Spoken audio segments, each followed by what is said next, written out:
Akhir-akhir ini marak terjadi peristiwa pencabulan.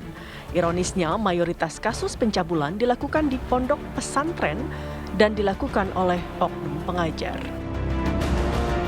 Dua pimpinan pesantren di Kota Raja dan Sikur, Lombok Timur ditahan polisi karena dugaan mencabuli santri perempuannya. Para tersangka menjalankan aksi bejatnya dengan dalih agama. Dan setiap melakukan aksi bejatnya, para santri ini diberikan uang Rp50.000. Saat ini aktivitas di dua pondok pesantren itu mulai membatasi kunjungan dari luar. Bahkan salah satu pesantren tersebut menutup total aktivitas belajar di pesantren.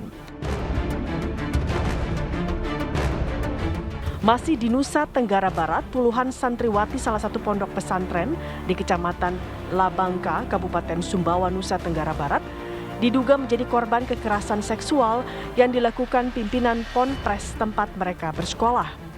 Saat itu terduga pelaku sudah diamankan oleh Satreskrim Polres Sumbawa.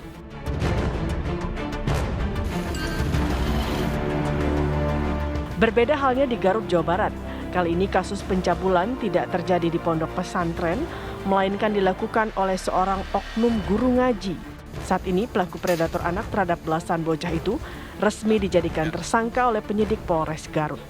Polisi memastikan korban sodomi yang diperbuat pelaku sebanyak 17 orang yang seluruhnya merupakan bocah laki-laki usia 9 hingga 12 tahun.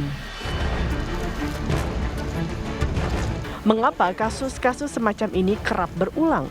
Lantas bagaimana pemerintah memberikan pengawasan dan perlindungan terhadap para santri yang dititipkan orang tua mereka untuk memperdalam ilmu agama? Tim TV One mengabarkan.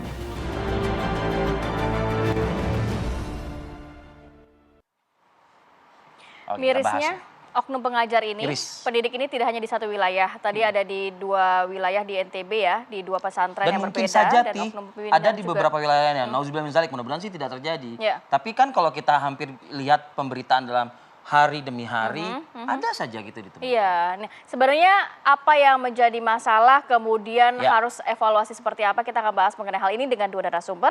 Sudah ada Kiai Haji Khalil Nafis, Ketua MUI Bidang Dakwah dan juga Ukhuwah. Assalamualaikum, selamat pagi Pak Kiai. Waalaikumsalam warahmatullahi wabarakatuh. Waalaikumsalam. Kemudian juga Pagi, semangat. Selamat pagi. Walaupun weekend nih hadir juga di sini ya. Dan juga sudah ada Bapak Waryono Abdul Ghafur, Direktur Pendidikan Diniyah dan juga Pondok Pesantren Ditjen Pendidikan Islam Kementerian Agama. Assalamualaikum, selamat pagi Pak Waryono. Waryono. Waalaikumsalam warahmatullahi wabarakatuh. Selamat pagi. Baik. Selamat pagi. Saya mau ke pagi Pak. Wabarakatuh. Saya mau ke Pak Waryono dulu. Pak Waryono, melihat ini kasusnya tidak hanya satu. Kemudian apa evaluasi dari Kementerian Agama terkait kasus ini, Pak? Ya, terima kasih Mbak. Kami sebenarnya sudah menyusun regulasi dan sudah mensosialisasikan, serta kami juga sudah melakukan gerakan yang disebut dengan pesantren ramah anak gitu ya. Ini kami bekerja sama dengan banyak pihak, salah satunya tentu dengan Kementerian Pemberdayaan dan Perlindungan Perempuan dan Anak ya. Serta kami juga bekerja sama dengan UNICEF. Yang kedua, kami sudah mengeluarkan Peraturan Menteri Agama nomor 73 tahun 2022 dan KMA-nya terkait dengan pedoman penanganan. Lagi-lagi ini mengingatkan kita semua ya, para pengasuh pesantren dan pendidik terutama, bahwa pengawasan hari ini bukan hanya ghaib ya, tapi juga pengawasan yang syahadah, yang kelihatan dan dilihat oleh banyak masyarakat, dan kami berupaya terus-menerus bagaimana hal ini tidak terulang. Jadi peraturan sudah kami buat, kerjasama sudah kami lakukan dengan banyak pihak, tapi mungkinkah kami belum maksimal ya dalam melakukan upaya pencegahan ini, sehingga masih ada kejadian yang membuat tercorengnya nama besar dan nama baik lembaga pendidikan keagamaan. Ya, Pak Waryono, mengingat cukup banyak ya tempat-tempat pendidikan keagamaan seperti pondok pesantren ini di tanah air. Sejauh ini sudah adakah yang memang dijatuhkan sanksi berat ya? Contoh saja, kita perkecil lingkup pembahasan kita. NTB misalnya, Ini dalam satu pekan ini Ada 2. 2 titik wilayah, Lombok Timur dan Sumbawa ini, Pak Direktur. Ya, ya sudah ada contoh hukuman yang sudah ingkrah ya. Kita ingat bersama di Bandung ya, bahkan hukumannya pun hukuman maksimal ya, hukuman mati gitu. Kemudian yang kedua di Batang itu juga sudah proses gitu ya, bahkan pesantrennya juga sudah proses penutupan. Artinya secara kelembagaan meskipun ini juga kami perlu hati-hati karena di situ ada santri yang boleh jadi tidak Betul. menjadi korban dan tidak tapi kemudian terkena dampak gitu ya. Dan untuk di NTB ini kami juga berkoordinasi untuk memastikan pertama bahwa peserta didik yang lain itu adalah tetap mendapatkan pembelajaran yang memadai, dan sisi lain kami juga mendorong kepolisian untuk bergerak cepat menangani sehingga santri-santri yang lain tidak terganggu gitu. Jadi contoh hukuman berat sudah pernah diberikan ya kepada para pelaku gitu ya oleh penegak hukum gitu. Untuk lembaga pendidikannya, pondok pesantrennya dalam hal ini? Halo? Pak Waryono, untuk lembaga pendidikannya, pondok pesantren? Ya, untuk lembaga pendidikan kami tentu saja mendasarkan kepada keputusan Dirjen nomor 1626 gitu ya, tahun 2023, bahwa untuk pencabutan izin operasional itu ada tahapan-tahapannya. Jadi tahapan dari mulai ada pelaporan sampai kemudian ada rekomendasi dan akhirnya nanti dikeluarkan keputusannya oleh Direktur Dirjen Pendidikan Islam, karena Direktorat Pendidikan Diniyah itu berada di bawah Direktorat Jenderal Pendis. Jadi tahapan-tahapan ini harus dilalui karena kami juga on prosedural. Jangan sampai langkah-langkah kami ini juga merugikan gitu ya pihak-pihak yang sebenarnya tidak bersalah gitu kan. Oke. Baik, Pak Direktur, kita geser ke Pak Kiai. Pak Kiai, kalau melihat sudah ada sebenarnya kebijakannya, peraturannya, pengawasannya sudah ada, tapi masih ibaratnya masih ada kecolongan lah Pak Kiai. Kalau dari MUI sendiri melihat banyaknya kasus tenaga pendidik yang justru melecehkan atau melakukan tindakan asusila kepada Oknum ya? oknumnya ya, oknum tenaga pendidik ini. Iya, yang pertama yang kita lihat ini kan bukan sistem pendidikannya yang salah, tetapi moral pendidiknya. Ya. Maka tadi berkenaan dengan pencabutan izin, itu kan kalau sekolahnya nggak ada masalah. Ya. Artinya kurikulumnya tidak, penyelenggaraannya juga tidak, tidak ada masalah, belum ditemukan lah, minimal belum muncul. Tetapi adalah oknum penyelenggaranya dan oknum gurunya yang itu tidak bermoral, yang mencoreng itu.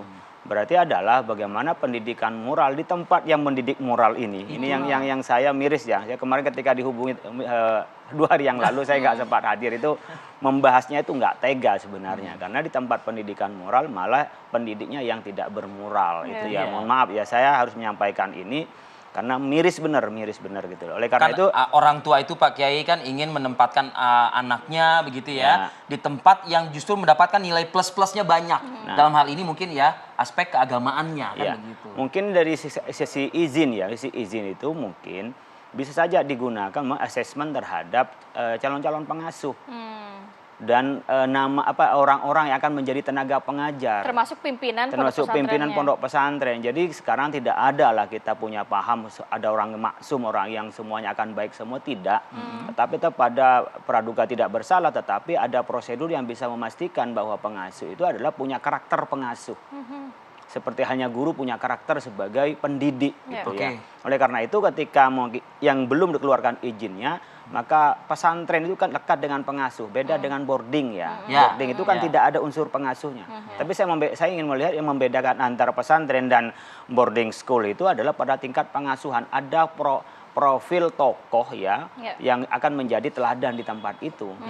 Biasanya begitu. Jadi memang kalau ada suatu pesantren tidak ada pengasuhnya, itu seperti ya boarding saja. Mekanisme pengasuh, tenaga pendidik di pondok pesantren itu diatur oleh siapa ya Pak Kiai? Ya harusnya di Kementerian Agama. Kementerian Agama. Karena yang punya melalui apa? Mereka ada sertifikasinya atau mungkin ada yang persyaratan-persyaratannya? yang saya tahu itu tidak ada persyaratan seperti halnya kualifikasi pengasuh, tidak. ya, Karena kayak gitu. karena sudah husnudzon, dulu yang menjadi pengasuh pesantren itu orang yang sudah punya kualifikasi baik, punya pejuang baik, artinya husnudzonnya. Artinya orang yang memang punya keilmuan cukup, kemudian memang punya intensi mendidik, moralnya cukup, dikenal oleh masyarakat.